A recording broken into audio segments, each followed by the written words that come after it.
안녕하세요. 정치를 쉽게 풉니다. 정치의 쉽든! 최근 여야 할 것 없이 분당 가능성이 제기되고 있습니다.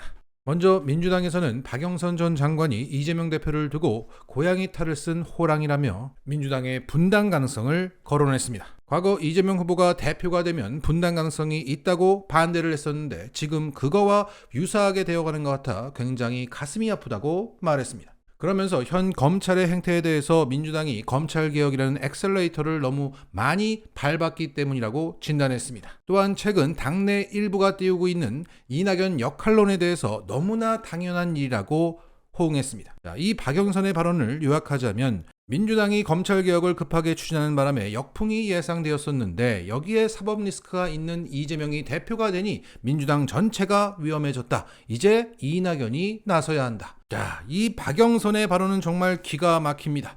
지금 민주당의 위기는 어디서 시작되었습니까?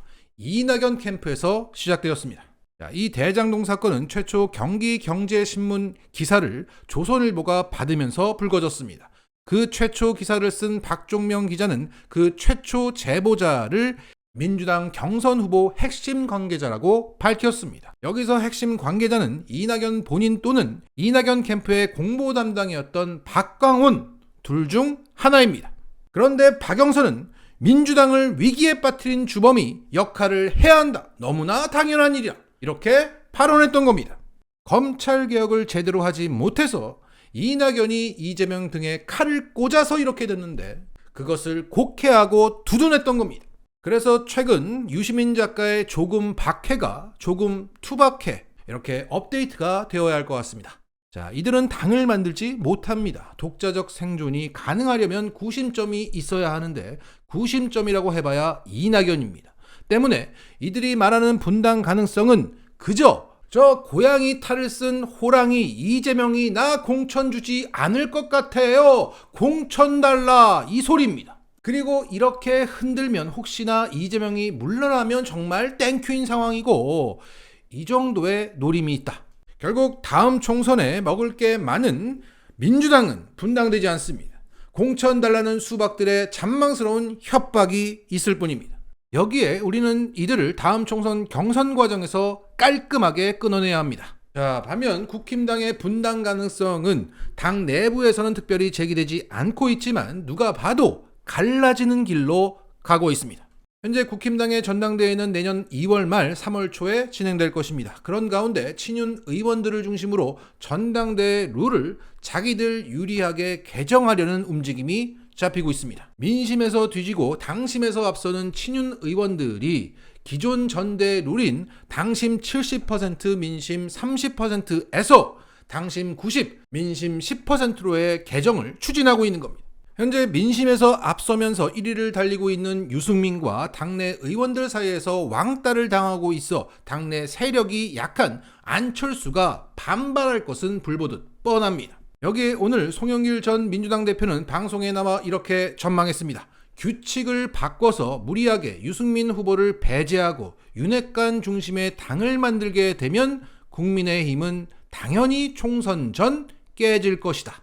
규칙을 바꾸면 당연히 총선 전 깨질 것이다. 자, 이처럼 전당대회 룰 변경은 곧 국힘의 분당을 의미합니다. 때문에 섣불리 룰 변경을 할 수도 없습니다. 하지만 윤석열에게 방법이 있죠. 검찰 수사로 겁박해서 룰 변경도 하고 분당 사태도 막을 수 있다고 생각할 겁니다. 자, 룰 변경을 하든 수사로 겁박하든 어떻게 하든지 무리수입니다. 그 무리수를 끝내두지 않기 위해서 최근 윤핵관 사이에서 원희룡 또는 한동훈을 차출하자 이런 말이 나오고 있습니다. 여기에 강신업이라는 김건희 아바타까지 당대표를 하겠다고 나섰습니다. 윤석열 대통령을 반드시 성공시켜서 훗날 광화문 광장에 세종대왕 이순신 장군뿐만 아니라 윤 대통령 동상이 서게 할 것이다 라며 개나 소나 다 튀어나오고 있는 상황입니다. 아마도 누군가가 오빠 나가 이렇게 했을 것 같습니다. 이것은 반드시 우리가 당권을 잡고야 말겠다. 그래서 다음 총선에서 윤석열 검찰 똘마니들을 국회에 꽂아 넣어야 한다. 그래야 탄핵도 맞고 퇴임 이후도 보장받겠다. 매우 강력한 불로장생의 의지가 엿보입니다. 이처럼 윤석열은 당권의 사활을 걸었습니다. 때문에 윤석열은 끝내 무리수를 둘 겁니다. 룰 변경으로 국힘은 엄청난 내용에 휩싸일 것입니다. 이 과정에서 이준석이 말하는 것처럼 유승민도 그 장충기 녹취록에 나오는 인사청탁권과 같은 것으로 위협받게 될 것 같습니다. 누가 봐도 뻔한 길을 갑니다. 왜? 쥐들이 윤석열을 데려왔으니까. 윤석열을 데리고 온 업보다. 자, 이런 가운데 박지원 전 국정원장도 한동훈의 당대표 차출설에 대해서 언급하면서 국힘의 분당 가능성을 시사했습니다. 한동훈 장관이 그런 식으로 정치에서 본격적으로 황태자 역할을 하게 되면 오세훈, 홍준표, 원희룡, 나경원, 유승민과 같은 사람들이 그냥 구경은 안 할 것이다.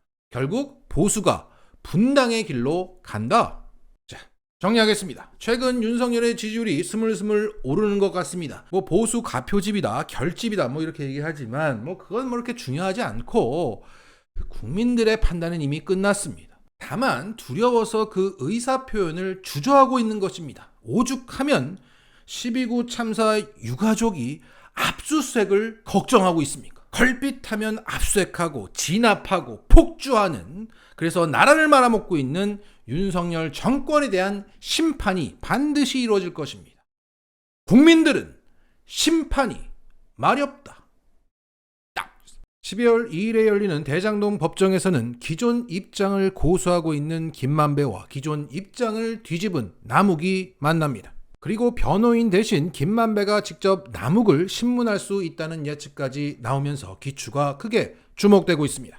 최근 대장동에 이재명의 지분이 있다며 기존의 진술을 바꾼 남욱은 검찰로부터 징역 1년을 구형받았습니다. 동시에 그들에게 뇌물을 받은 곽상도는 검찰로부터 15년형을 구형받았습니다. 대장동에서 뇌물로 300억 줬네, 400억 줬네 라고 말한 사람은 1년을 받고 50억 뇌물을 받은 사람은 15년을 받은 것입니다. 이것은 진술을 바꾼 남욱이 검찰과 형량 거래를 한 결과라고 볼 수밖에 없습니다. 이와 같은 시각은 김만배 역시 마찬가지입니다. 다수의 사건에서 수사받거나 기소된 피고인 남욱은 검찰 조사 과정에서 회유나 압박, 답변 유도, 암시 등을 받았을 가능성이 높습니다. 남욱의 법정 진술을 신뢰할 수 없습니다. 자, 이렇게 대놓고 검찰이 불공정한 구형량을 내놓은 진짜 이유는 이거라고 생각합니다.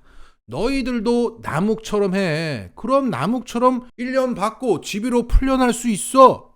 이미 말을 맞춘 유동규, 정영학, 조우영 등등에게는 확신을 주고 아직 말을 바꾸지 않은 김만배에게 손짓을 하고 있는 겁니다. 결국 이것은 검찰이 공공연하게 회유를 하고 있다. 이렇게 읽어야 합니다. 그리고 이 추잡한 거래를 감추기 위해서 언론들은 뒤처리를 하고 있습니다. 남욱이 1년 구형받았다는 사실을 아는 사람들이 거의 없습니다. 기사를 안 쓰니까, 포털이 숨기니까.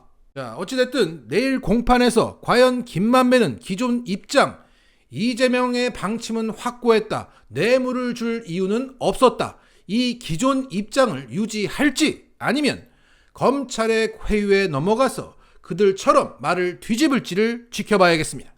그리고 김만배가 남욱을 직접 신문할 수 있다는 예측이 나오는 것은 남욱이 지금까지 말을 바꾸면서 전원 진술을 해왔기 때문입니다. 이재명 지분이 있다고 김만배에게 들었다. 김만배가 말했는데 나는 그것으로 이해했다 라고 진술했기 때문에 김만배는 자신에게 불리한 진술을 한 부분에 대해서 직접 나서서 사실상 남욱과 대질신문이 이뤄질 수 있다는 겁니다. 자, 정리하겠습니다. 김만배는 정의의 편도 누구의 편도 아닙니다. 김만배의 편입니다. 따라서 큰 기대는 하지 않고 그들의 엇갈린 공방 속에서 진실이 툭 튀어나오는지 주목할 만합니다. 마치겠습니다.